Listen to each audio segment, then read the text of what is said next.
Hi, thank you so much for sticking around. Let's bring Daisy out, shall we? Ladies and gentlemen, Laura Linney.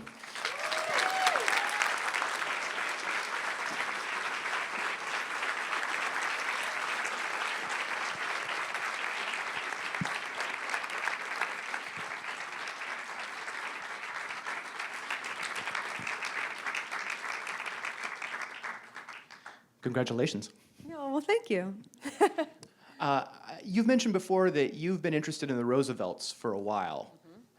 Did you know this character is, she's based on a real woman, Margaret Sukley? Sukley. Yes. Did you know about Margaret before this? I knew nothing about Daisy. I didn't know she existed. I had no idea. I knew of she was a photographer, one thing that isn't dealt with in the movie. She was a photographer, and she's the only person who captured images of FDR in his wheelchair, which goes to show just how intimate she was to his daily life. There are only 2 photographs extant, and she took both of them. So I knew of those pictures, and I certainly knew of Fala. I don't know if it, the Scotty, who was, associated with FDR, she gave him Fala. So I knew of her influence before I actually knew of her personage. So how did you get involved with the project? Were you suddenly handed a script and you're like, oh, I have this Roosevelt obsession, and who's this young woman? Well, it was it's a boring story. It was fun for me. Oh, good, let's tell it. Yeah, here we go. Boring story for you. I got a call from my agent who sent me the script and said there are a lot of people who are being considered, but you're one of them, and read it. And so I read it and was just happy to be able to Richard Nelson, I'm a huge fan of his, wonderful playwright and screenwriter of this work. And Roger Michel wanted to meet with me, so he very kindly came up to Stamford, where I was filming my television show, and he asked what I thought, and I told him. And we just talked, and he just sort of stared and looked at me for a little bit, and then he went away. And very happily, a few days later, I found out that he'd offered me the part. So, and we had a wonderful time together. I loved working with Roger Michel. I loved him. And I loved the entire British crew. We filmed the entire thing in England. I know, it's not a shock. Shocked me too. But the great thing is that it's called New England for a reason. And it does look very similar. So it was a fantastic combination of Brits and Americans working on this. So once you got the role, what sort of research did you do? Well, I read the letters, which are published, and her diaries, which are also published. And then I went to Wilderstein, which is her home, her family home. Just the Sukleys themselves, the history of that family, like the Roosevelts, they have a very prestigious line, and we're an extremely interesting group of people. And her father built an estate that's very close, in Rhinebeck, close to Hyde Park. Their family home, Wilderstein, is a museum and an open foundation that any of you can go visit. It is stunning. I highly recommend it. And very much like Daisy, people don't really know it exists.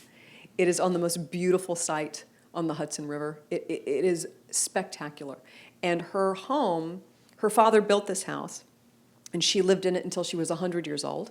She died right as she was about to turn 100.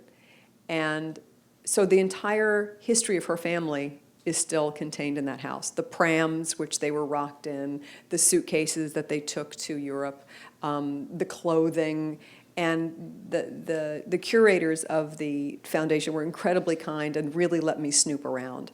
So I was able to go into her room and see the books that she had, which were really interesting. They were on mysticism and diet and a lot of health stuff, and photography and animals, raising puppies, and then books on big heroic characters from history, Caesar, Napoleon, leaders. She woke up every morning. She slept in a very tiny, this huge, enormous mansion in a very small single bed. She woke up, and the first thing she saw every morning was a huge lithograph of FDR, enormous, right on the other side of her bed.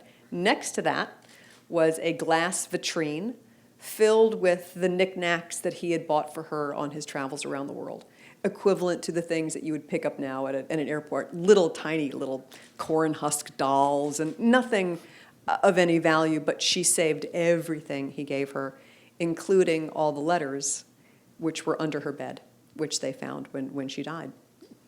Yeah. It's funny, if you read the letters, I mean, it's very easy to think that this is someone who's sort of fallen through history's cracks.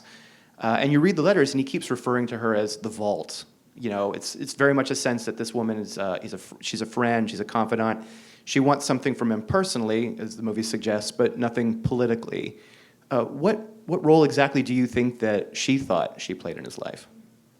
I think she helped him, and I think that's what she wanted to do. I mean, I think it was an era that is so foreign to many of the generations living now, where you don't need to advertise your identity, where you don't need to get a reaction to everything you do.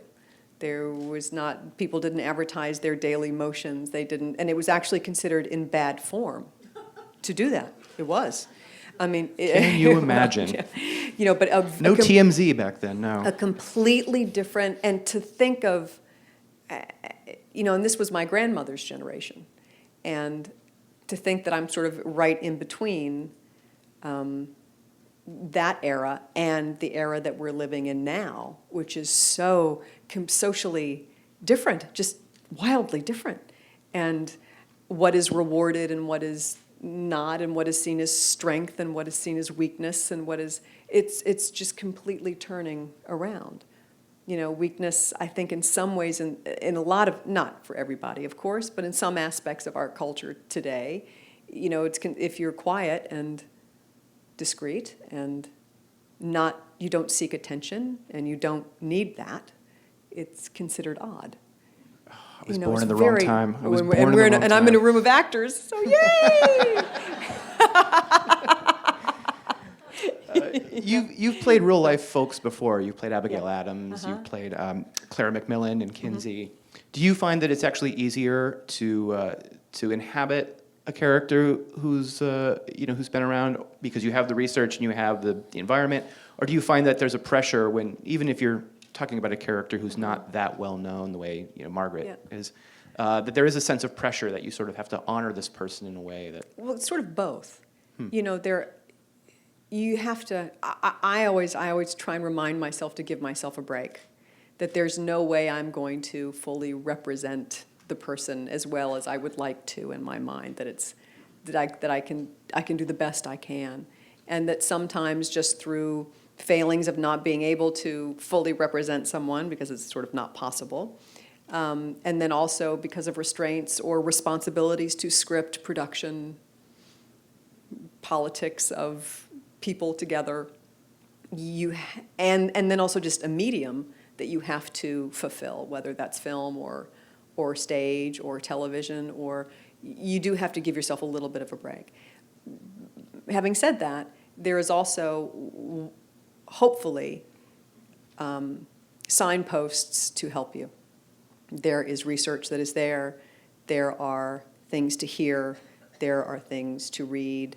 There are accounts to take into consideration. So you can meld things together and hope that you come to, that there's some sense of, some river of truth that you can tap into. Sure. I mean, she's based on a real person, but she's still a character in a Yes. script. And Yes. I always hate asking actors about the process that they go Right. through, because it's like going to a magician and being like, "I love how you pulled that rabbit out of a hat. Tell me exactly how you did it." You want to enjoy the trick. But that said, I am curious if you do find that there are certain things that you can do, or certain rituals, for lack of a better word, that help you get into a character, and if there was a moment where you felt like you finally unlocked Daisy. I don't think there was a moment. I think I just grew to love her more and more. She seems very I think. lovable. I think there was just I just grew to love her more and more. And there were just little things that I would learn about her that would, that sort of unlock a sort of connection. Like when I found out she was a photographer, because that just changes everything about when she's standing in a room and no one's paying attention to her. What does she see? Literally, what is she looking at? And how does that affect how she feels? How does that affect what she hears? there was that. The fact that she got along with animals better than people.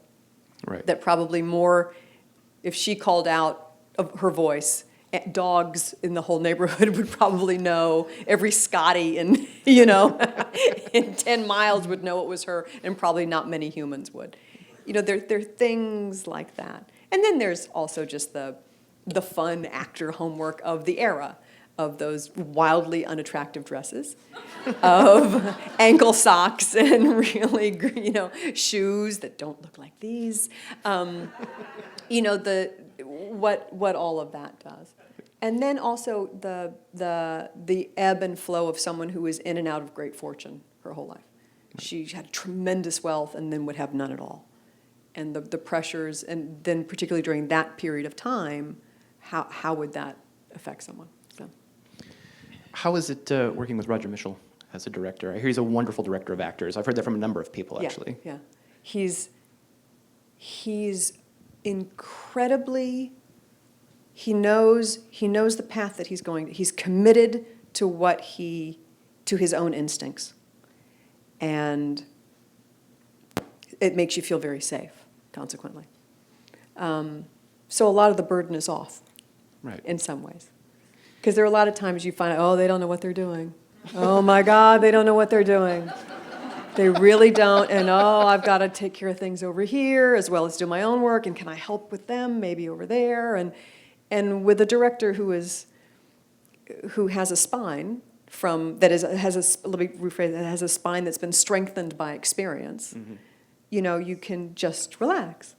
And and he's just a joy.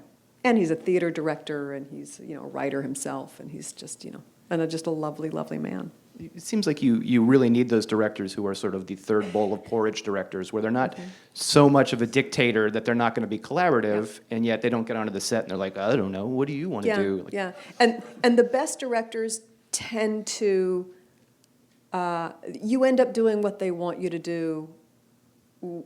They have like a velvet touch. So you feel like you're doing it all yourself, but really they have somehow, with an invisible hand, moved you exactly where they want you to go. They create an environment in which it's impossible for you to do otherwise. And that's, and then everybody feels good. You feel, as an actor, you feel like you contributed something and that you learned something along the way. And you can see that the director is happy with what you're doing, and they're happy because really you did exactly what they wanted you to do. And communication is open, and there's a sense of collaboration.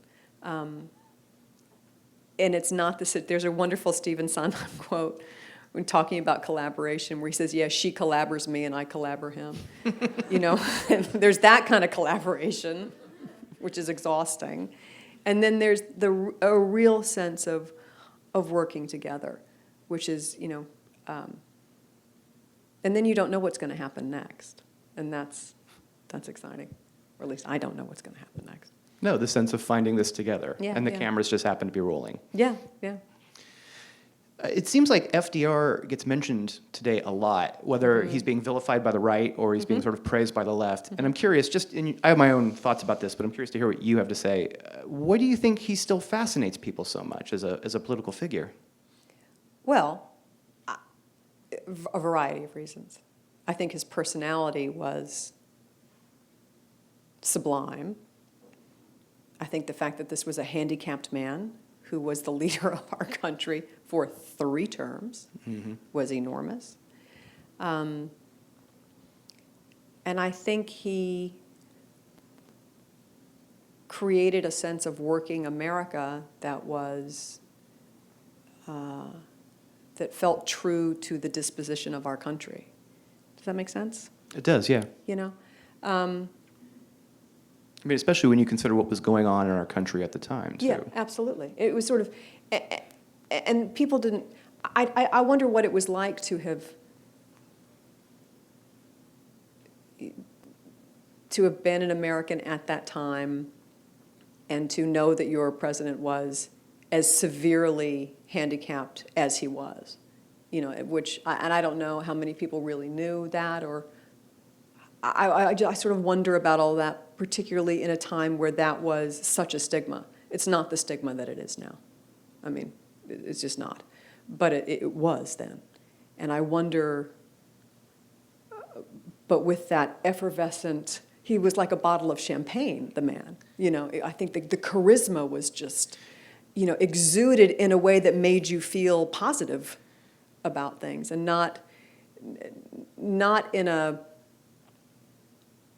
a glossed over sort of way, but in a real he galvanized people, and I, you know. I think the film definitely brings that across as well, and it also seems like the fact that you mentioned he was disabled, in a weird way, when he's talking to these people who they're not on their home turf, it loosens them up in a way. I don't think that. Well, you have two handicapped leaders together in a room. You know, how powerful is that? I mean, I think it's my favorite scene in the entire movie is you know, a king with a speech impediment and a paralyzed president, you know, looking at each other like, how you doing? Like, how's it going for you? Fun, huh? You know, and having an understanding that only those two men could share with each other. You know, that's when storytelling and movie making and drama and character and story, for me, work the best, is when those things intersect. You know, when you have context and then a human truth that is powerful, and the whole thing sort of lifts up. I mean, I just think that stuff's just delicious for me. I want to get into the scenes that you and Bill Murray have together, because I think there's some wonderful interactions here. But let's talk about one scene in particular first, shall we? Yes. A scene of digital manipulation, shall we say?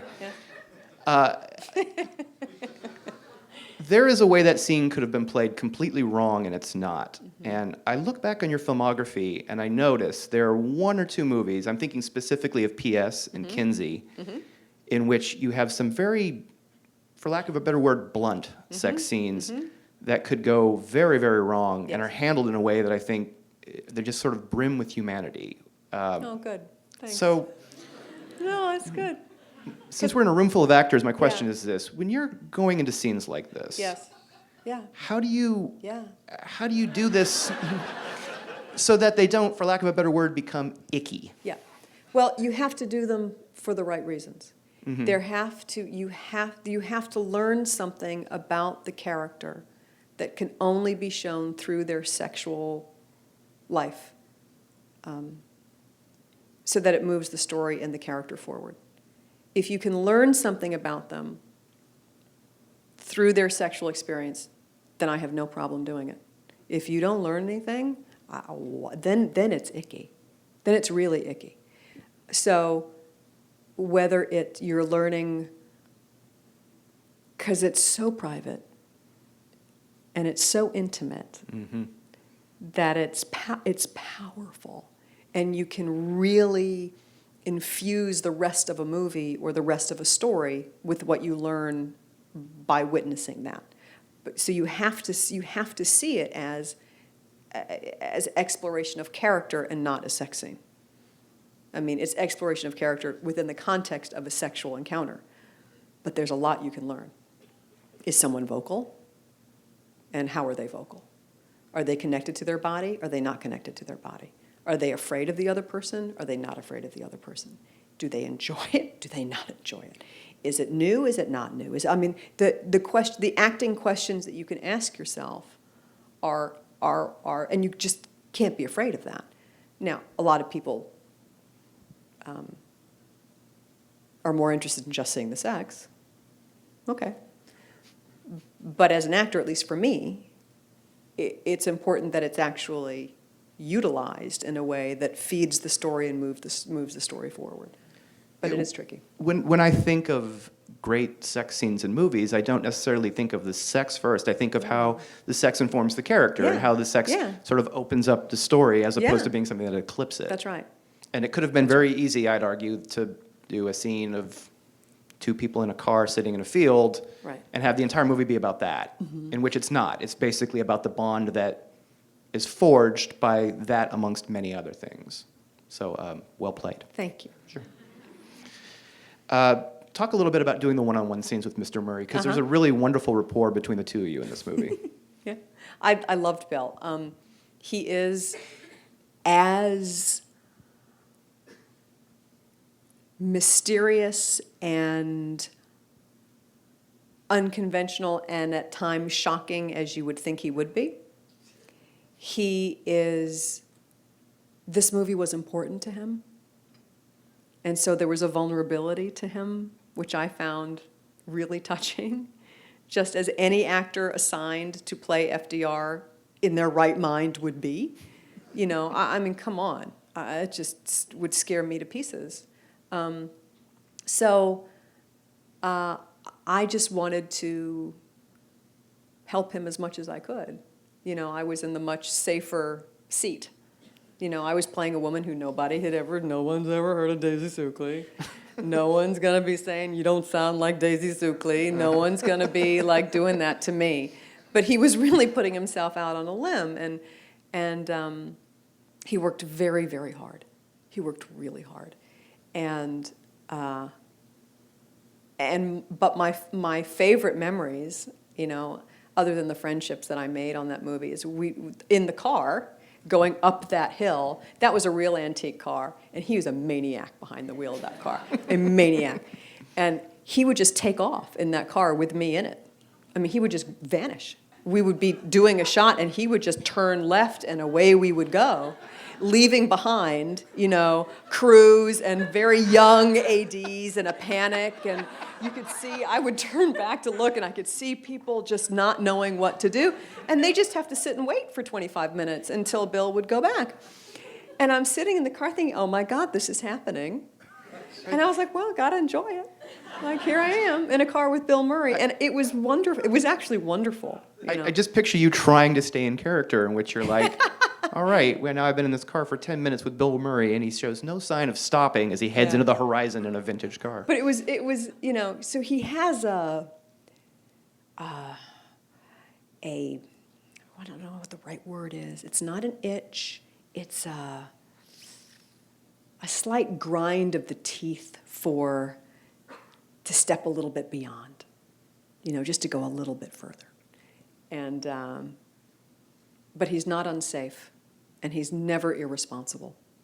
So it was fascinating to be around. Do you find that a lot of great actors have that certain grind that you're talking about? No. Really just Bill, huh? Yeah, no, Bill is unique. That's a very unique quality to Bill. He's also very quiet. He's not an easy talker, you know. And it was just, and part of the reason I took the movie was like, I gotta watch this. I want to watch Bill Murray play FDR. I was like, those chances don't come around that how often. is that gonna go? Right. I mean, honestly, who thought that would be a good idea? I mean, I'm sure that not many people, including Bill, by the way, thought that was a really natural fit. And he did a gorgeous job. Well, I mean, you talked about not being in the hot seat. I mean, you've got, you know, Bill Murray doing FDR, who's incredibly, you know, people know what FDR sounds like. They know what he looks like. Yes. You've got the Queen, and you've got Eleanor Roosevelt. I mean, these three iconic figures that these people can't do impersonations of. They actually have to make them performances, but they have to sort of adhere to the notion, the image that people have of them in their mind. So it's tough. Where'd you just get to waltz in? Your itchy socks and bad dresses? And There's something that's a big relief when you realize if you adhere to the truth of someone, the truth of who someone is, that does most of the work for you. Not all of it, but a lot of it. And it will make it much more forgiving. You can, and I love knowing that. I love knowing that, you know, that if I hit the truth of something, that can be more powerful than the correct vowel pronunciation, although that helps. But there is something, I love learning that lesson over and over again. What do you think the film says about politics and politicians today? I mean, we're looking through the prism of the past here, but clearly it's looking forward a bit as well. I haven't seen the movie enough to honestly be able to speak about it thematically. And also, I'm terrible at speaking about things thematically. As an actor, I don't think that way. I don't. Directors think that way. Some actors can think thematically, and I've always been not good at it. What does it say about politics? I wouldn't begin to know. And I don't know if that was really a point of the story, although I'm sure it is, so I'm sure Richard would be. But what did you get out of it? Oh, well, thanks for asking. Yes. Thematic thinker. Thematically, I would say that it advocates the power of diplomacy in politics, Yeah. which is something that our current commander-in-chief is trying to do and having a hard time with. I think it looks back to an era when, like you said before, in the sort of pre-TMZ, pre-celebrity Uber Alice era, when it even infected politics, in which people could you could sit and have a private conversation and decide the fate of the world if you were two world leaders and not have everybody watching. I mean, hot dog photo ops notwithstanding. There is something sort of No, go right ahead. excellent thematic answer. Oh, thank you. Oh, gosh, And thanks. it seems so obvious when you say it. There's something that's also interesting about when channels were protected and there was a sense of respect for a process of something to happen, where a mistake could happen, where someone could misspeak, where someone could push a little too far and then pull back a little bit. When it's all being examined, and the thing that I find toughest with Twitter and Facebook is that it makes everything have the same value. Everything has the same value. And that makes process very difficult, because a process is a process. There have to be small moments and big moments, important moments and throwaway moments. It's got to be comfortable and uncomfortable. And when everything is the same, I don't know how. I'm still trying to catch up to that way of thinking. I think there's a process that you can workshop in public, and there's a process that needs to be private and then sort of unveiled at the right time. And yeah, there's sort of a bit of a death of that now, which is too bad, especially for people who are performing artists. I imagine you sort of need that. I would hate to think of somebody like, let's say, Daniel Day-Lewis doing Lincoln, of cameras covering every single move he had on the way to becoming Lincoln. Like, then you just show us the Lincoln. Just show us the Lincoln. You just become, you've got to be bad. Yeah. I mean, you've got to fail. You have to fail. I mean, you have to be really bad. I mean, it's not instant pudding. What we do is not instant pudding. And it's chemically, it's just not. And you have to be safe enough to have a process and not let judgment stop you in your tracks and stunt the growth of what's going to happen. It's a very fine line. And consequently, I do a lot of work alone. I do a lot of work just myself, and I think it might be because of what we're talking about. I'd never thought about it before, but thank you. You're welcome. But I do an enormous amount of work alone, and I don't like to share it with people, and I don't know if maybe that's just a self-protective thing.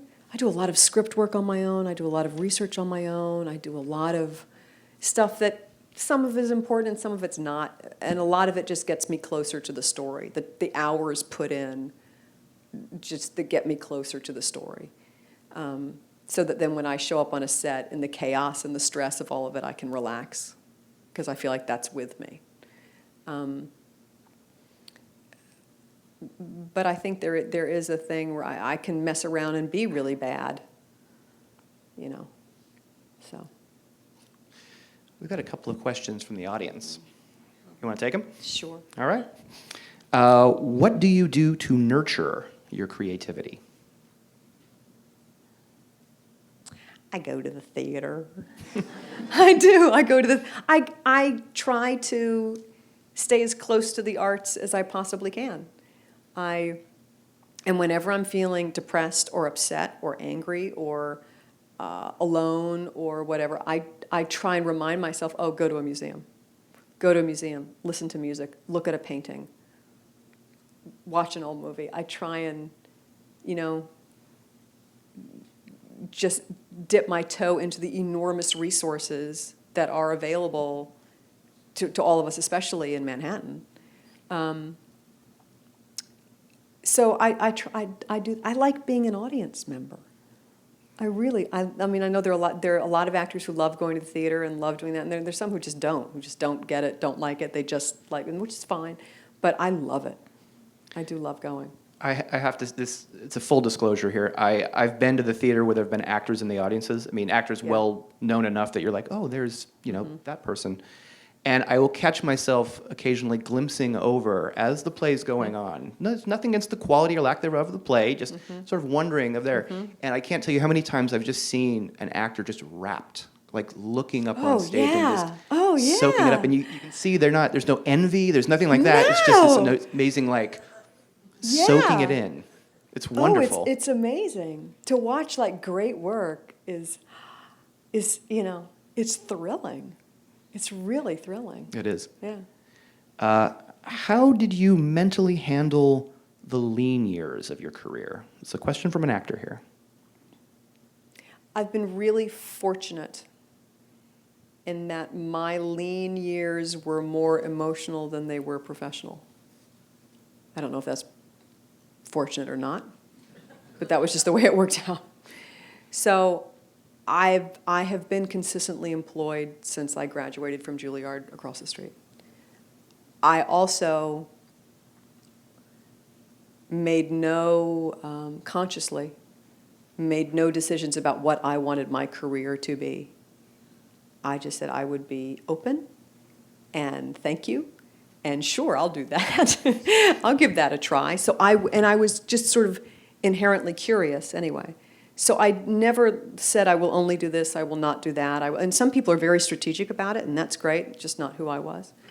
And consequently then I sort of bounced around from regional theater to off-Broadway to Broadway to independent film to bigger film to radio plays to reading books on tape to documentaries to blah, blah, blah, blah.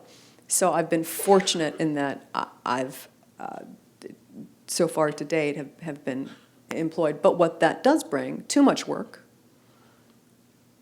a bounty of riches, gives you no time for a life. And as an actor, when you work 14, 16 hours a day, and you're not home, or and you're far away on location, there is an atrophy of daily life that happens. And that can be as challenging as unemployment, but in a very different way. So acting is so much about the human experience and communicating that if you find yourself advertently or inadvertently cut off from that, I can't imagine what you'd be able to bring to the table as a performer. It just would be a huge void, I would think. I've got one more question. One more question from the audience. Before we have one more question, no, go right ahead. Is Jones here? Jones, are you here? Jonesy? I think my stand-in said she was going to try and come. She was my stand-in from the Big C for 4 seasons, and she said she might try and make it. We wrapped last night at midnight after 4 years, and she was spectacular to me. And I don't know if she made it. I don't blame her if she's not here. I'd be sleeping too.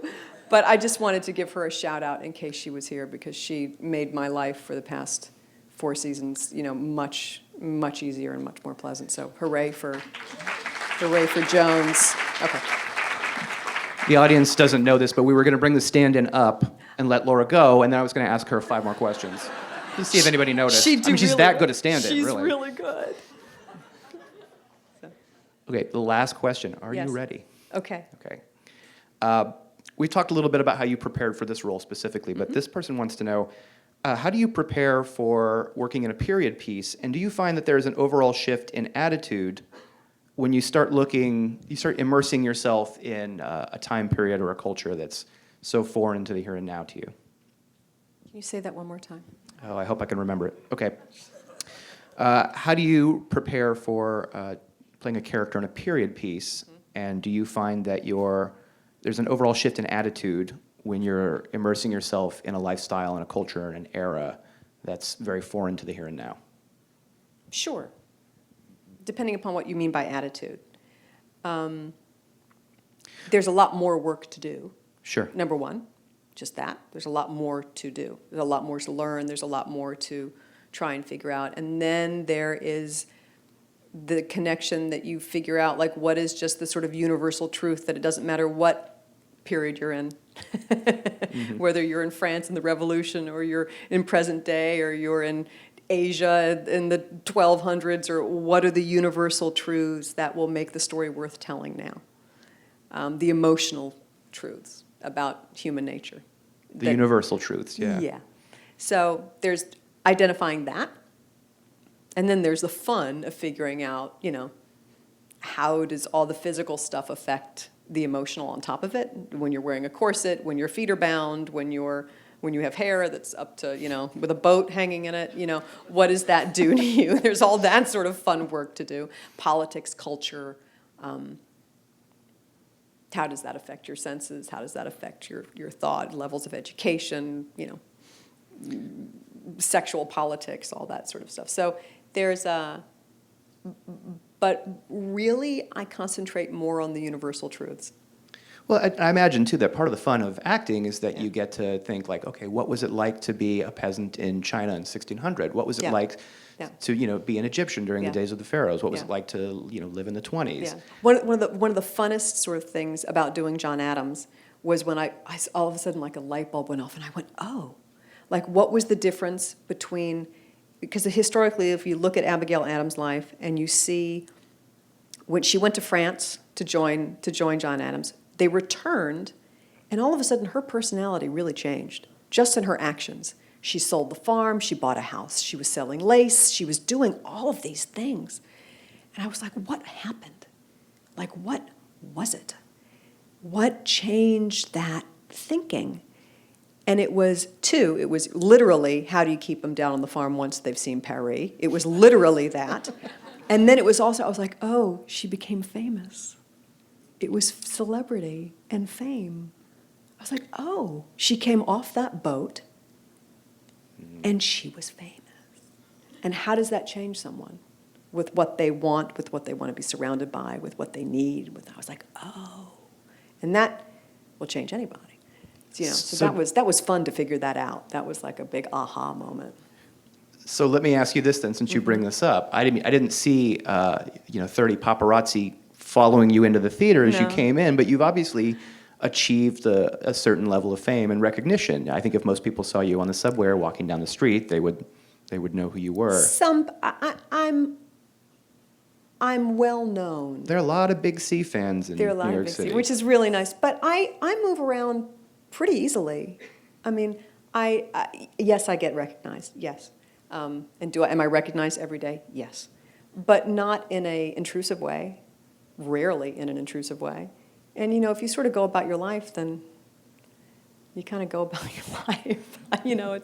I'm very fortunate that way. It's changed you, but it hasn't changed you then. I'm sure it has changed me. I think it's totally ridiculous to live the sort of life that even I've lived. There's nothing normal about it. I mean, I would love to say I'm just the same girl I was when I started, but I know the truth is that's just not possible. I hope the good parts of me are still that way.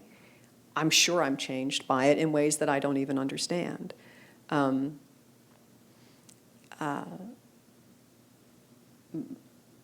I love what I do. That hasn't changed.